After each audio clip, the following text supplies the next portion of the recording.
তো আমি কিন্তু সকালবেলা উঠে বাসি কাজকর্ম সেরে কিন্তু চলে এসেছি একদম ডাইরেক্ট রান্নাঘরে, আর রান্না শুরু করেও দিয়েছি। তো মাছটা আমার রান্না করা হয়ে গেছে এখানে। তো এক সপ্তাহ আগে মনে হয় নিয়ে এসেছিলো মাছ, তো সেই মাছটা আমি ফ্রিজে রেখে দিয়েছিলাম আর অর্ধেকটা রান্না করেছিলাম। তো আজকে ভাবলাম যে হাজবেন্ড বাড়িতে থাকবে, তার জন্য তাহলে মাছটা রান্না করি। তো মাছটা রান্না করছিলাম, তো তারপরে হচ্ছে আমার হাজবেন্ড মানে আমি জানতাম না যে ও কাজে চলে গেছে, তো আমাকে না বলে ও তারপরে কাজে যাব না বলে আবার চলে গেছে। তো রান্না আমি হচ্ছে 3টে মানুষের মতোই চাল দিয়েছি, যে তিনজন আজকে বাড়িতে মানে খাওয়া হবে, তো সেই রকম আমি চাল দিয়েছি। তো ভাত আমার নষ্ট হয়েছে আজকে। তো তারপরে মাছটা আমি রান্না করে তো নামিয়ে নিলাম। আর এই যে আমার মেয়ের জন্য হচ্ছে মাংস নিয়ে এসেছিলো হাজবেন্ড। মেয়ে মানে ও মাছ দিয়েই খায়, তো আমাকে হাজবেন্ড ফোন করে বলল যে বুড়ির জন্য আজকে মাংস নিয়ে আসবো, বুড়ি মাংস খাবে। তো মেয়ে বলল যে হ্যাঁ নিয়ে আসো। তো মেয়ে তো মাছ ঠিক মতো মানে খায় না আর কি, যদিও খায় তাহলে এক পিস। তো মাংসটা হচ্ছে আজকে বলল যে তাহলে আব্বুকে বলো মা মাংস নিয়ে আসতে। তো তারপরে মেয়ে বলল নিয়ে এসো, আব্বু তো নিয়ে এসেছে, আমি এখন মাংসটা পিস করে নিচ্ছি। তো এই পোলট্রি মুরগির মাংসতে হচ্ছে আলু দিলে তো খেতে অনেক স্বাদ হয়, ভালো লাগে। তো এখানে আমি হচ্ছে মসুর ডাল টমেটো দিয়েছি মসুর ডালের ভেতরে, তো টমেটো দিয়ে মসুর ডালটা আজকে রান্না করলাম। তো টমেটো দিয়ে তোমরা ডাল রান্না করবে, দেখবে অনেক টেস্টি হয়, খেতে অনেক সুন্দর লাগে। তো যারা এখনও হচ্ছে ডাল টমেটো দিয়ে রান্না করে খাওনি, তো তারা আমার এই রান্নাটা দেখে খেয়ে আমাকে কমেন্টে জানাবে যে সত্যি কেমন লেগেছে খেতে। তো আমি কিন্তু খেয়েছি, খেয়ে কিন্তু তোমাদেরকে বলছি। তো এর আগেও আমি হচ্ছে টমেটো দিয়ে রান্না করেছিলাম, খেতে সুন্দর মানে হয়েছিল। তো আমি রান্না করলে প্রায় টমেটো দিয়ে রান্না করি, খেতে ভালো লাগে। তো আমি ডালটা হচ্ছে অনেক দিন পরে আজকে রান্না করেছিলাম আর কি। তো অনেক দিন পর একদিন রান্না করলে মানে খেতে ভালো লাগে আর কি। প্রত্যেক দিন তো একটা জিনিস যদি প্রত্যেক দিন করা হয় দেখবে খেতে অতটা ভালো লাগে না, আর অনেক দিন পর একদিন যদি কোনো একটা জিনিস মানে করা যায় আর কি, তাহলে দেখবে সেই জিনিসটা অনেক স্বাদ লাগবে। তো আমি হচ্ছে ডালটা নামিয়ে নেওয়ার পরে আমি গ্যাসটা মুছে নিচ্ছিলাম, কারণ গ্যাসে ছিটে ছিটে তেল তারপরে তরকারি মানে পরে আর কি, দেখতে ভালো লাগে না, তাই আমি মুছে নিচ্ছিলাম। আর ওই পিস করে নেওয়া আলুগুলো আমি হচ্ছে তেলটা আমি গরম করে নিয়েছিলাম। তো গরম তেলের ভেতরে এখন আমি ভেজে নেব লাল লাল করে। তো এই মুরগির মাংসে হচ্ছে আলু দিলে আলুটা খেতে অনেক সুন্দর হয়। তো আগে মানে আমরা জানতাম না, মানে পোলট্রির মাংসের ভেতরে আলু দিয়ে মানে রান্না করে মানে মানে আমার মারা কোনো দিন কিন্তু এরকমভাবে রান্না করতো না, মানে বিয়ের আগে আমরা কোনো দিন খাইনি মুরগির মাংসে আলু দিয়ে। তো এইখানে বিয়ে হওয়ার পরে এখানে এসে আমার শাশুড়ি রান্না করতো আলু দিয়ে, তো বেশ ভালোই লাগতো, খারাপ লাগতো না। তো তারপর থেকে আমিও দিতাম মাঝে মধ্যে।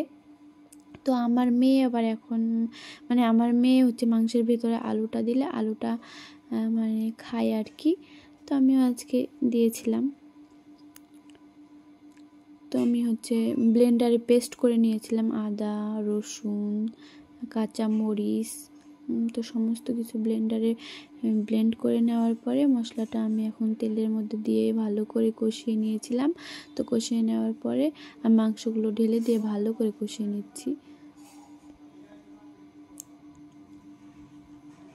তো এই মাংস রান্নাটা কিন্তু অনেক অনেক সুন্দর হয়েছিল খেতে। তো নিজের রান্না যে নিজে আমি প্রশংসা করছি, কিন্তু মানে সত্যিই ভালো হয়েছিল, তার জন্যই বলছি। তো ভালো করে আমি কষিয়েছিলাম মাংসটা অনেকক্ষণ ধরে, তো অনেক সুন্দর লাগছিল, দেখেই কিন্তু লোভনীয় লাগছে, খেতে কিন্তু সত্যিই ভালো হয়েছিল। তো আজকে আমি একটু শুকনো মরিচও দিয়েছিলাম, আমি কাঁচা মরিচ দিয়েই রান্না করি। তো মাছটা আমি পুরো কাঁচা মরিচ দিয়ে রান্না করেছি, মাছটাও কিন্তু সুন্দর হয়েছে খেতে। আর হচ্ছে মাংসটার ভেতরে আমি শুকনো লঙ্কা দিয়েছিলাম অল্প করে, আর কাঁচা লঙ্কা দিয়েছিলাম পেস্ট করে। তো এই হচ্ছে মুরগির মাংসতে আবার মানে ঝোল করলে কিন্তু ভালো লাগে না। অনেকে দেখি যে ঝোল করে, কিন্তু মানে বেশি ঝোল ভালো লাগে না, গা মাখো মাখো হয়ে থাকবে, খেতে ভালো লাগে তাহলে। তো আমি ওই বেশি ঝোল করেছিলাম না, অল্পই ঝোল দিয়েছিলাম, মানে আলুটা সেদ্ধ করার জন্য একটু দিয়েছিলাম। তো গা মাখো মাখোই করেছিলাম আমি। তো আমি রান্নাটা চাপিয়ে দিয়ে কিন্তু এখানে আস্তে আস্তে হবে, আলুটা সেদ্ধ হবে, আর আমি থাল বাসন মাজতে চলে গিয়েছিলাম। আর এখানে মানে আমি বাসন কুসন মেজে নিয়ে চলে এসেছি। তো রান্না বান্না করতে যেগুলো আমার লেগেছিল সেইগুলোই আমি মেজে নিয়ে চলে আসলাম। আর এখানে আমি একটা একটা করে উবুড় করে রেখে দেব। তো উবুড় করে রাখলে পানিগুলো সুন্দরভাবে ঝরে যায়, বাসনগুলো শুকিয়ে যায়। তো হ্যালো এভরিওয়ান, তোমরা সবাই কেমন আছো? আলহামদুলিল্লাহ আমি কিন্তু অনেক অনেক ভালো আছি। তো তোমাদের মানে দোয়ায় আর আল্লাহর অশেষ রহমতে আমি অনেক সুস্থ আছি, ভালো আছি। তো তোমরা দোয়া করবা যেন আমি একটু একটু করে এই আমার চ্যানেলটিকে এগিয়ে নিয়ে যেতে পারি। তোমরা কিন্তু অবশ্যই আমার এই ভিডিওটি দেখে ভিডিওতে লাইক করবে আর কমেন্ট করবে। তোমরা যদি কমেন্ট করো তাহলে আমি মানে অনেকটা মোটিভেট হই আর কি।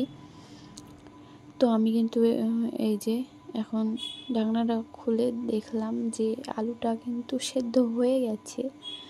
তো আমি এখন একটু পরে নামিয়ে ফেলবো।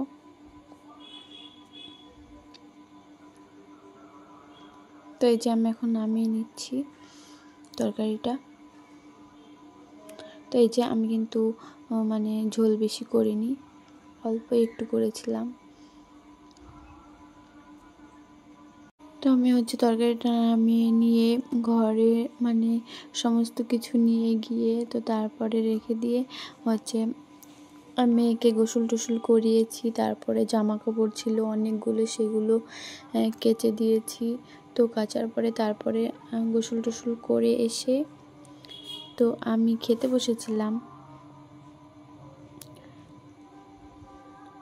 তো এই যে আমি সমস্ত মানে 3টে তরকারি একটু একটু করে নিয়েছিলাম। লাস্টে ডাল, তারপরে হচ্ছে প্রথমে 1 পিস মাংস নিয়েছিলাম, 1 পিস মাছ, পাঁপড় ভেজেছিলাম, তারপর লাস্টে ডাল দিয়ে খেয়েছি। তো অনেক সত্যি সুন্দর হয়েছিল, টেস্টি হয়েছিল, খেতে বেশ ভালো লাগছিল। তো আমি খেয়েই কিন্তু তোমাদের ভয়েসটা করছি। তোমরা হয়তো বলবে যে না হচ্ছে এমনি আমি বলছি, কিন্তু না, আমি খেয়েছি, খেয়ে তোমাদের রিভিউটা দিচ্ছি। সত্যিই অনেক সুন্দর হয়েছিল। তো তারপরে হচ্ছে খাওয়া দাওয়া শেষ করে কিন্তু আমি আলুটা কিন্তু অনেক সেদ্ধ হয়েছিল, খুব একদম মোমের মতো, খুব সুন্দর লাগছিল, মানে হাতে ধরেই তোমরা বুঝতেই পারছো। তো তারপরে আমি খাওয়া দাওয়া শেষ করে কিন্তু একটু মানে শুয়েছিলাম আর কি, আর কোনো কাজ ছিল না। তো তারপরে আমি শুয়েছিলাম। তো তারপরে কালকে যে কাপড় চোপড়গুলো আমি কেচে দিয়েছিলাম সেইগুলো মানে তুলে সোফায় রেখে দিয়েছিলাম। তো এখানে পড়েই থাকবে, মানে 2 দিন যদি ফেলে রাখি তো 2 দিন পরেই থাকবে। তো তাই ভাবলাম যে না, ঘুম থেকে উঠে ভাবলাম যে এগুলো আমি এখন একটা একটা করে ভাঁজ করে নিই। তো যেমন বাবা তেমন কাজ। তো এখন আমি একটা একটা করে ভাঁজ করে নিচ্ছি। তো হচ্ছে মানে জামা কাপড় পরে থাকলে ভালো লাগে না, গায়ের ভেতরে মানে কেমন করে। আর সমস্ত কিছু যদি গোছানো থাকে না মানে তাহলে ভালো লাগে আর কি। তো আমি একটা একটা করে গুছিয়ে নিচ্ছিলাম, ভাঁজ করে নিচ্ছিলাম। তো ভাঁজ করে আমি এখানেই রেখে দেব সাইড করে। তো কাচাটা আমাদের বাড়িতে প্রত্যেক দিনই হয়, কিছু না কিছু হলে কাচতেই হবে। আর মেয়ের জামা তো প্রত্যেক দিন কাচতে হবে না, মানে একদিন যদি না কাচি, মানে যদি ভাবি যে আজকে আমি কাচবো না, তো কালকে তার দ্বিগুণ হয়ে যাবে। তো প্রত্যেক দিনই কেচে দিই।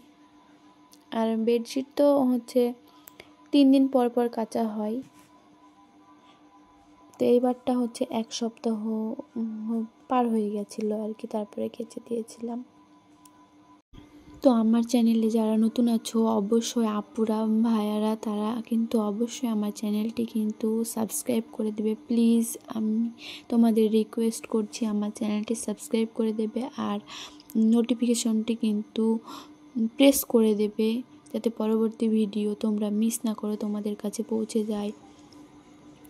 তো দেশ এবং দেশের বাইরে যারা আমার ভিডিওটি দেখছেন তারাও কিন্তু আমার চ্যানেলটি সাবস্ক্রাইব করে দেবেন আর আমাকে একটি সুন্দর গঠনমূলক কমেন্ট করবেন। আর তোমাদের একটি কমেন্টে কিন্তু আমার আমি মোটিভেট হই আর কি।